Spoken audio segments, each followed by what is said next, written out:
Macrocosm and the microcosm. The characteristic of a unit mind is that its goal is multi-purposive, whereas its expression is unilateral, confined to a particular space, time, and individuality. The goal of the cosmic mind, however, is unipurposive in its expression, multilateral, manifested in all time, space, and individuality. This is the major difference between the microcosm and the macrocosm. A unit mind can only think of one object at a particular time, or remain attached to one entity at a particular time, but cannot exist in more than one place, or at more than one time. But the cosmic mind expresses himself in more than one action, at more than one place, and in more than one entity. A microcosm expresses itself unilaterally, but nurtures desires which are multilateral. It may want to be a king, and a billionaire, and a learned person, and so much more.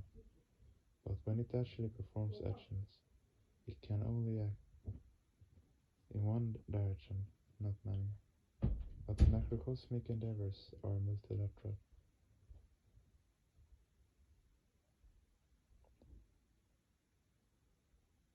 His only desire is to get all his reactive momenta exhausted through the suffering of the microcosms, to move towards fullness through the various time, spaces, and individualities. In the case of microcosms, the creation of space and individuality occurs at a particular time, and that particular time becomes the past at a different time. But the macrocosm transcends time, for the three realms of time, past, present, and future, lie embedded in his mind. It may be that 1,000 years ago a certain unit mind was sheltered in a particular physical structure at a certain place, and today has found shelter in a different structure at an entirely different place, and 1,000 years from now may find shelter in another structure at another place. These three states of existence, that which was, that which is, and that which will remain, lie in their totality in the macrocosm, the witness of all, and the continuation of the same flow. For the macrocosm there is no external space, hence there are no spatial differences. Mithila, the Punya, Brusha, and America, all are equal to him. Each and every entity is an object of his mental imagination. Thus for him there are no external individual differences. The rich and the poor, the literate and the illiterate are all his psychic projections, sheltered in his vast macrocosmic mind. Therefore, under no circumstance can there be any allegation of partiality against him. According to some people, space is infinite, but in reality that is not the case. Space is a limited expression, bound by the static principle of Prakriti. That which is bound by the static principle cannot be called infinite. We may say that the space is vast, but not infinite. For the macrocosm, there is no difference between a partial expression of space and the totality of space, between individuality and collectivity. Microcosms concern themselves with time, space, and person, but the macrocosm will think of them as his own psychic projection. What will happen if the macrocosm does not think of anything as his psychic projection? The result will be that whatever the macrocosm views from the microcosmic viewpoint will appear to be real. A particular object will be a mere fraction of his vast psychic flow. Though the macrocosmic purpose is singular, its actional expression are multilateral. In the actional flow there is limitless dynamism. That is why the macrocosm has equal concern for all objects at all times. All created entities are equally assimilated in him. The unit mind, however, tries to assimilate an object with which it is associated at a particular time, and in a particular place and person, treating it as its own to the exclusion of all other entities. This is why people say, my house, my country, my language, Behind such expression, the psycho-philosophy of microcosmic exclusiveness is quite apparent. It is the same spirit of exclusiveness which causes unnecessary conflicts over state, country, language, community, creed, and so on. These narrow sentiments occur in the absence of an integral, universal viewpoint. So although the goal of the unit mind is multilateral, its movement at a particular time is unilateral, and thus it cannot be concerned with more than one object at a time. However, in the process of constant cosmic ideation, the multilateral goal of the unit mind becomes unilateral, and its unilateral action expression becomes multilateral. It becomes an active participant in a multidimensional actional flow with a unipurposey goal. Regarding the macrocosm, the Vedas have proclaimed Sahasra Shirsha Purusha Sahasrakshaha Sahasrapat Sabhumim Vishvato Vritvatya Tishada Sangayam. This Rigveda Purushuktam. This cosmic entity has innumerable heads. The microcosm is one-headed, but the macrocosm is many-headed. That is, his actional expression is multidimensional, for his movement is towards all objects at a time. The macrocosm also has innumerable eyes. The microcosm can only see a particular object at a particular time in a particular place, but the macrocosm can watch his own self as well as every single movement of every microcosm. He is the witness of all. The witnesship of your existence, of all your actions, lies in him. And when he witnesses you, he is witnessing an internal object. The microcosm can't focus its vision on more than one object at a time, nor can it witness anything except its own self. All other entities are external to the microcosm. To enter another mind, or to enter within any other object, is beyond its capacity. The macrocosm, however, is the witness of its own self and all other objects. Hence you cannot think anything secretly. Any secret thought that arises in your mind immediately arises in his mind too, because your mind is located in a tiny corner of his vast mind. Nor can you do anything secretly, because every action of yours is nothing but a minor change of place of physical objects within his mind. The microcosm can only witness one object at a time, but the macrocosm can witness innumerable objects at a time.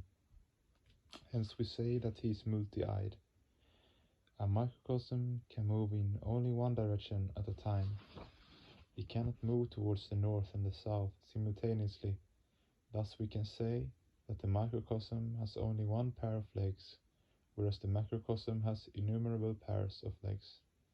He can move in all directions, which you know, north, south, east, west, and even in those directions you do not know simultaneously. He even moves where the Shita has not yet been metamorphosed into the quinquelemental factors. So though his goal is unipurposive, his movement is multilateral.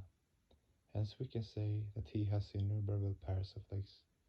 Now the question may arise, is the totality of all the expressed microcosms of this manifested universe the macrocosm?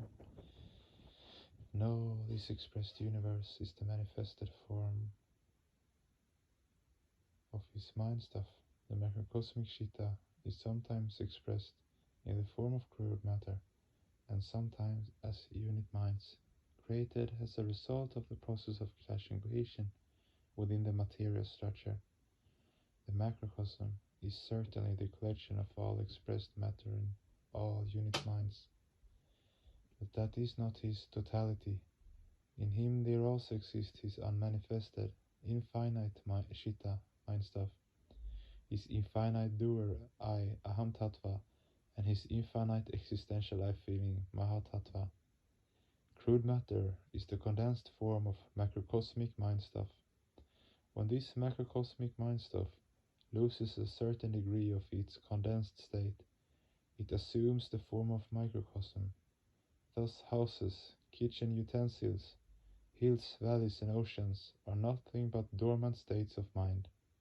The moment they awaken from their slumber of inertness, the moment the consciousness latent within them gets expressed, they will be changed into unit minds. Can you imagine what a unique and wonderful thing this is? The state, subtler than the ethereal factor, is the subtle state of macrocosmic mind stuff. The unexpressed Shita of the macrocosm, according to its inherent reactive momenta, gets transformed into the inanimate material world, as well as innumerable microcosms within the unit mind, as well as in the entire mass of inanimate matter. There are constant physical psychic clashes. The fundamental cause behind psychic clash lies in the macrocosm. Hence the macrocosm, in his subtle way, is inseparably associated with his expressed physical manifestation, and remains as the untamed witnessing consciousness, as the supreme knower and subjectivity of all subjectivities. The word dashangulam, used in the above shloka, has got a special spiritual significance. According to the science of yoga, Agya Chakra, the pituitary plexus, is the controlling point of the mind. The abode of attributional Brahma ends just a little above the pituitary plexus. The Sahasrara Chakra, pineal plexus, is located 10 fingers above the pituitary plexus. This pineal plexus is the abode of Paramashiva, the supreme consciousness. In the shloka, the Rishi explains that the macrocosm is inseparably associated with all the entities created by Saguna Brahma, remaining as the witnessing faculty at the point 10 fingers above the pituitary plexus. Is the intervening space between the microcosm and the consciousness completely void? No, the space between the mind and consciousness is full of macrocosmic mind stuff. Purusha vidam sarvam yadbhutam yatshabhavyam utamritattva sishano yadane nati rohati. As the knowing entity, he is omniscient. He manifested all, is nothing but his thought creation. What is the meaning of the word sarva, all? The totality of whatever has been manifested, and whatever has the capacity to be manifested is called sarva. In the shloka it's mentioned that Purusha, the underlying consciousness, is both the cause and the effect of everything.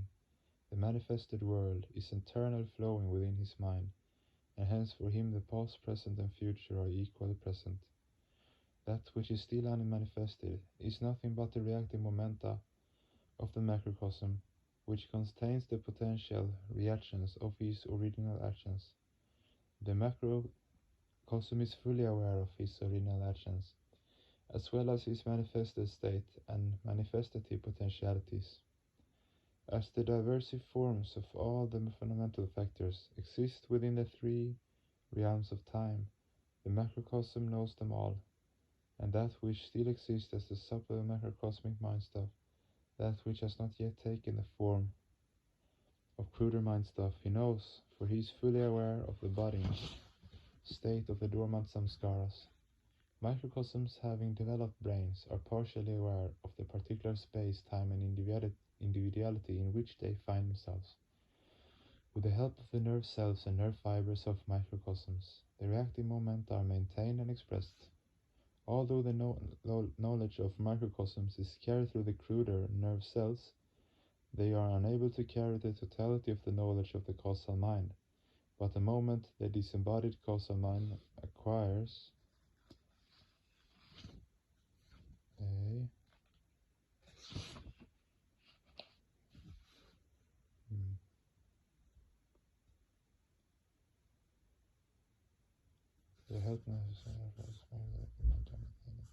Herein lies the limitations, the imperfections of microcosms. After reading 10 to 20 books, people boast about their vast knowledge. They become so intoxicated with vanity and pride that they even scorn the world. But they forget that, if the brain becomes even slightly defective, all their acquired knowledge can be thrown into oblivion. Motivated by the fear of failing their examinations, students labor hard to memorize their lessons. However, as soon as the examinations are over, their examination phobia disappears and they forget all their acquired knowledge. The knowledge acquired through perception is only a temporary asset.